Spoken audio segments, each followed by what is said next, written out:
ના શું કરવા તારે ક્યાં ભેંસ દોવા જાવું છે તો ગંદા અક્ષર નીકળે તો ગંદા ત્યાં બાને મળી લે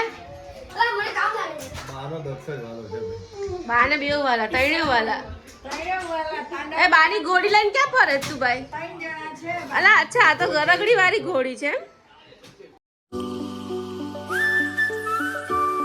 ગુડ ઇવનિંગ રાધે રાધે જય શ્રી કૃષ્ણ તો ગાઈસ અત્યારે મસ્ત મજાની હોસ્પિટલ જઈને આવી રિપોર્ટ કરાવ્યો તો કાલે તો અત્યારે રિપોર્ટ આવી ગયો પણ નોર્મલ છે યુરિન રિપોર્ટ કરાવ્યો તો નોર્મલ છે સારું છે હું કહેતી હતી ને 2-3 દિવસથી મારી તબિયત સારી નહોતી તો એ જ હતું ઇન્ફેક્શન થઈ ગયું હતું તો અત્યારે સારું છે અને અમારા દક્ષુભાઈ છે ને જેનીશભાઈનું પેપર કાઢવા બેઠા છે કેમ ભાઈ તબલા વગાડ્યા વગર બેટા કાઢને પેપરમાં દીકરા પછી તારું બી કરવાનું છે ફટાફટ ચાલ ને લલ્લા અને જેનીશભાઈને બતાવાય એમ નથી કપડાં નથી પહેર્યા હમણાં કપડાં પહેરાવ એટલામાં તોફાની ટાર્સનને બતાવો તો ચલો હવે હું રસોઈ બનાવું રસોઈમાં આજે મારે ફક્ત શાક ભાખરી જ બનાવવાના છે ડુંગળીનું શાક અને ભાખરી છોકરાઓ ગોળ ભાખરી ખાશે હું દૂધ ભાખરી ખાઈશ ને પ્રતિક કાંદાનું શાક ને ભાખરી ખાશે તો ચાલો હવે ફટાફટ રસોઈ બનાવીએ આજે તો બહુ જ લેટ બ્લોગ સ્ટાર્ટ કર્યો છે કેમ કે આજે ઈચ્છા જ નહોતી થતી મને બ્લોગ સ્ટાર્ટ કરવાની મેં કીધું યાર નથી કરવો પછી વિચાર આવ્યો કે ના યાર પછી મારા દિવસના 300-400 રૂપિયા વેસ્ટ જતા રહે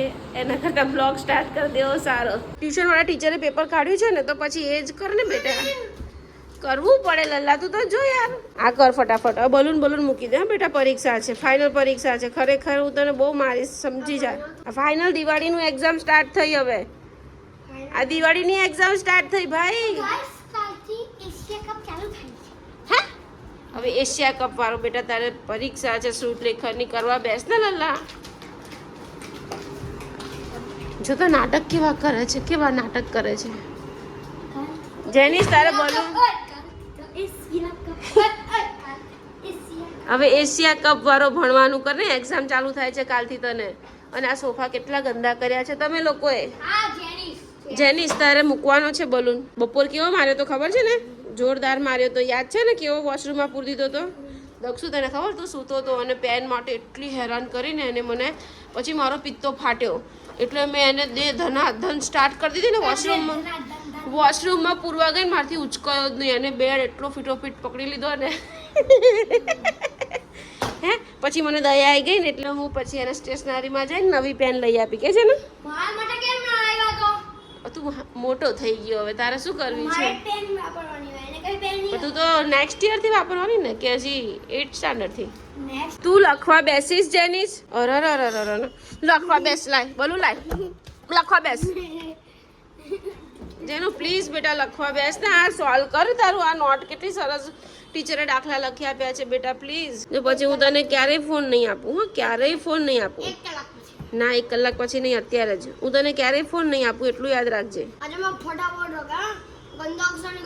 ના શું કરવા તારે ક્યાં ભેંસ દોવા જાવું છે તો ગંદા અક્ષર નીકળે તો ગંદા ફોન તો નહીં જ મળે બરાબર આ ફટાફટ પેપર સોલ્વ કર મને માથું દુખે છે બૂમો ના પડાઈશ શું છે તારે એશિયા કપ જોવો છે ભણવાનું કર ને દક્ષ રૂટલેખન કરવા બેસ ને બેટા હું તને કહેવું પપ્પા મને બોલ કરે છે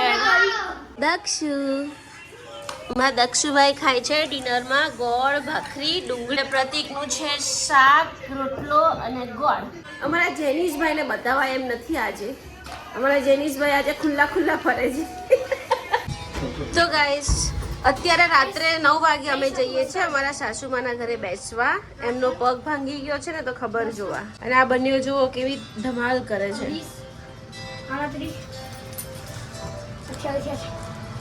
એલા દબાવો તો ખરા અહીંયા બેહી રહેવાનું બી ગયા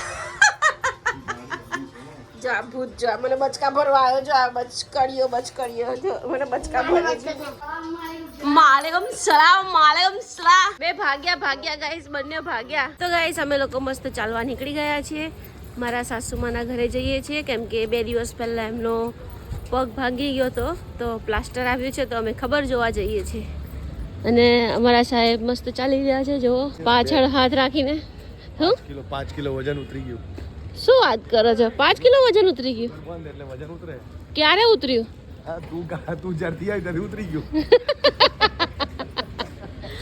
બોલો છેલ્લે તો બૈરાનું નામ આવે યાર મારે ઘરે જવાનું છે કાલે હા પેલા ગ્રુપમાં છે ને એક જનક દાદા છે અમારા હા એ તો મારે વધારે તમારી આડે નથી કે મારી ગોરાણી ખોટી થઈ જાય.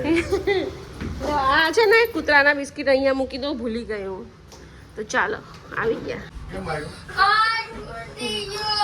ચાઇનીઝ ને મારીને તો દક્ષ કેટલો ખુશ થાય છે. જો ઠોકી દીધી એના પપ્પાને મારી દીધું.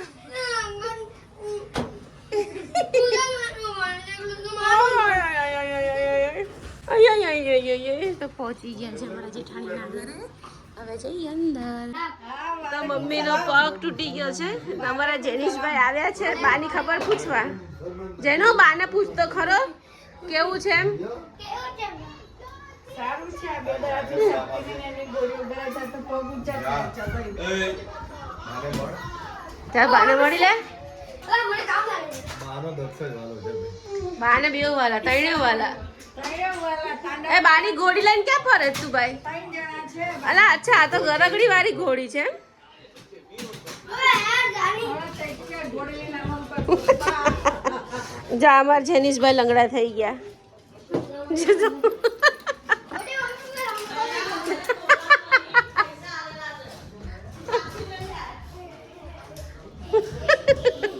તમારા દક્ષુભાઈ છે ને બિસ્કિટ શોધે છે કૂતરાને ખવડાવવા માટે.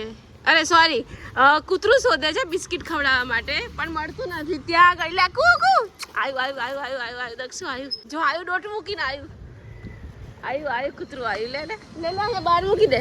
એક પહેલા ખાય કે નહીં જો, બધાના નાખીશ. એ જો ઊંઘી જતા રહે, ખાતા નહીં. ખાય છે. આવ્યું બીજું આવ્યું. એક જ આપવાનું, બગાડે નહીં બેટા. આ બધા બપોરે હવાઈ ગયા હતા ને એ બિસ્કિટ છે. લે આને તો ખાવું જ નથી. જો